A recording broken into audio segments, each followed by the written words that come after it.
billahi minash shaitani rajim. Bismillahir rahmanir rahim. Excellence, Capitaine Ibrahim Traoré, président du Faso, chef de l'État, chers frères.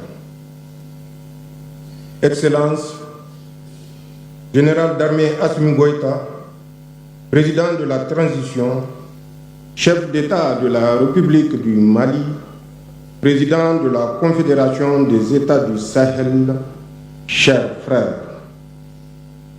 Monsieur le Premier ministre du Mali, Excellence, Monsieur l'ancien président de la République du Mali, Monsieur le Président du Conseil national de la transition du Mali, Mesdames et Messieurs, les ministres des pays membres de la Confédération des États du Sahel, Mesdames et Messieurs, les membres des délégations présentes à la deuxième session du Collège des chefs d'État de la Confédération des États du Sahel, Mesdames et Messieurs, les ambassadeurs, honorables invités, distingués participants, Mesdames et Messieurs, je tiens, au nom de la délégation qui m'accompagne, à exprimer au gouvernement et au peuple malien mes vifs et sincères remerciements ainsi que ma profonde gratitude pour l'accueil fraternel et la généreuse hospitalité typiquement sahélienne dont nous sommes l'objet depuis notre arrivée dans cette belle ville de Bamako.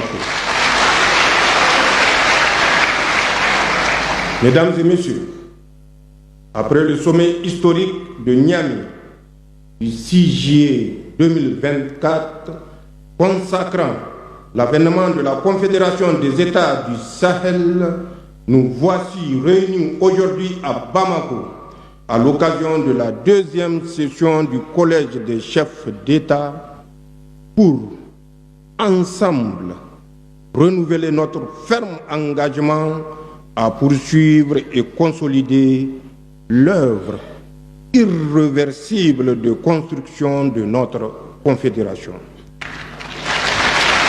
Mesdames et Messieurs, cette session qui intervient dans un contexte mondial en pleine effervescence, marqué par des défis complexes et multiformes, est l'occasion, d'une part, de rappeler les enjeux de l'heure et les défis auxquels nous faisons face pour ainsi mieux comprendre le sens de notre combat commun et raffermir la détermination des peuples de la Confédération AES à se battre victorieusement pour leur dignité et leur développement. D'autre part, de mesurer le chemin parcouru depuis un peu plus d'un an par notre Confédération, en dépit de toutes les adversités internes et externes auxquelles nous faisons face. Elle est enfin l'occasion d'envisager collectivement les perspectives qui sont les nôtres pour plus de progrès dans l'opérationnalisation de notre Confédération et afin de répondre aux aspirations légitimes de nos populations. Mesdames et Messieurs, depuis le 18 août 2020 au Mali, le 30 septembre 2022 au Burkina Faso et le 26 juillet 2023 au Niger, nos trois pays ont décidé individuellement puis collectivement, avec la création de l'Alliance des États du Sahel du 16 septembre 2023, transformée en confédération le 6 juillet 2024, de prendre leur destin en main. Cette décision, nous l'avions prise en toute responsabilité et en pleine connaissance des enjeux et des défis qu'elle comporte, ainsi que de toutes les conséquences qui y sont potentiellement attachées. Il s'agit donc d'un choix souverain, assumé dans l'intérêt supérieur de nos pays pour l'histoire et pour l'avenir. En effet, après plus d'une décennie de massacres de nos innocentes populations, dans l'indifférence totale des uns et la complicité active des autres, nous ne pouvions continuer à tolérer la permanence du système de prédation inefficace et corrompu mis en place dans nos pays. D'autant plus qu'aucune perspective de sortie de crise n'était en vue. Pire, les indices concordants accréditaient la thèse que le système en place n'avait pas la solution à notre problème sécuritaire.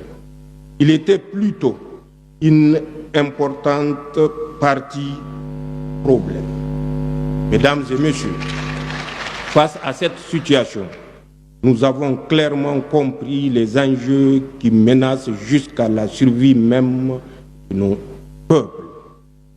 En premier lieu, cette situation a été créée pour favoriser l'exploitation de nos ressources et entraver les aspirations légitimes de nos peuples à une vie meilleure, au progrès et au développement. En effet, c'est l'exploitation néocolonialiste de nos ressources qui explique en grande partie la situation de pauvreté de nos populations. Nous ne pouvions plus accepter de laisser nos pays dominés par ceux qui veulent nous maintenir dans la pauvreté, tout en faisant semblant de nous aider et exiger de nous gratitude et reconnaissance. En second lieu, cette situation a créé un état d'esprit et une mentalité d'assister et de complexer chez beaucoup de dirigeants et élites africaines. De ce fait, des contrats léonins ont été imposés à nos pays et un réseau complexe d'influence et de contrôle a été mis en place pour contrôler nos sociétés. C'est cette même mise multiforme qui explique le comportement de certains ressortissants de l'AES et des Africains complexés qui nous combattent au lieu de défendre leur peuple meurtri, pillé et humilié. C'est cette même mise qui explique tous ces contrats inégaux qui leur permettent de piller nos pays. C'est cette même mise qui explique que des dirigeants africains soient convoqués dans une multitude de réunions inutiles, coûteuses et inefficaces. Mesdames et messieurs, ce que nous avons fait, tous et ensemble, dans nos pays respectifs et collectivement au sein de notre confédération, c'est simplement en toute responsabilité et souveraineté de mettre fin à ce système et d'assurer désormais les intérêts supérieurs de nos peuples. Nous avons ainsi mis fin à la présence dans nos pays de toutes les forces d'occupation et de prédation pour assumer notre sécurité par et pour nous-mêmes. Cela parce que l'expérience vécue a forgé notre conviction que personne ne le fera à notre place. Ce que nous avons fait, c'est d'assumer notre souveraineté pleine et entière. Aucun pays, aucune organisation internationale et aucun groupe d'intérêt ne décidera encore pour nos pays, Inch'Allah. Désormais, les décisions qui concernent nos peuples se prennent à Ouagadougou à Bamako, à Niamey, sur le territoire confédéral, par les autorités de la Confédération et pour les citoyens de la Confédération et nulle part ailleurs. C'est le plus grand héritage que nous puissions léguer aux générations futures et que nous devrons tous garder jalousement. Notre conviction est qu'il n'y a pas de progrès, il n'y a pas de développement sans indépendance véritable, sans souveraineté pleine et entière. Il n'y a pas de précédent historique d'un pays sous domination qui a réussi à se développer. Seuls des États véritablement souverains élaborent des politiques publiques à même d'impulser le progrès et le développement. Ce que nous avons fait, c'est de mettre un terme à tous les contrats léonins et engagements biaisés qui ne font que dans le sens des intérêts de nos États et de nos populations. Désormais, les seuls contrats que nous motivent sont ceux qui préservent les intérêts de nos pays.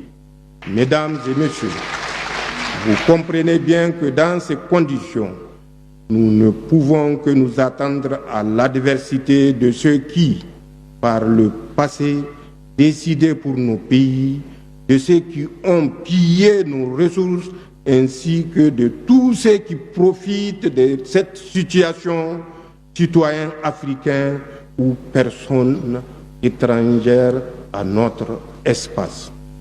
C'est ainsi qu'il faut expliquer leur acharnement à nous combattre et leur détermination à briser notre élan pour nous soumettre. C'est ainsi qu'il faut expliquer la guerre de communication qu'ils livrent dans le but de discréditer nos institutions et leurs dirigeants, de saper le moral de nos troupes résolument engagées au combat, de créer des conflits intercommunautaires. C'est ainsi qu'il faut enfin comprendre les tentatives d'isoler telle ou telle localité, de couper l'approvisionnement de telle autre entité, de saboter ou détruire les installations économiques de nos pays. En somme, tout est mis en œuvre par ces puissances impérialistes, notamment la France, assistée de ces supplétifs locaux pour susciter le chaos et justifier une intervention extérieure ou un mécontentement populaire. Cependant, toutes ces manœuvres perfides ont échoué et échoueront toujours, Inch'Allah, car elles trouveront en face des peuples sahéliens dignes, vigilants, résilients et encore plus déterminés à prendre leur destin en main. Mesdames et messieurs, comme vous pouvez le constater, la Confédération AES a intégré toutes ces données en même temps qu'elle a tiré toutes les leçons de notre histoire ancienne et récente. Et d'ailleurs, la raison pour laquelle nous avons créé cette confédération qui suscite tous les espoirs et qui nous donne entière satisfaction pour avoir réalisé des progrès tangibles. En effet, en 17 mois d'existence, la Confédération AES a réalisé des progrès indéniables au niveau de ces trois piliers fondamentaux. Il s'agit d'abord de la force unifiée de la Confédération sous le commandement d'un état-major intégré relativement au pilier de défense. J'aimerais à ce niveau rendre un vibrant hommage à toutes nos forces de défense et de sécurité du Burkina Faso, du Mali et du Niger, tout en ayant une pensée pieuse pour tous nos martyrs civils et militaires, en souhaitant prompt rétablissement à nos blessés. Il s'agit ensuite de la coordination de notre diplomatie qui parle désormais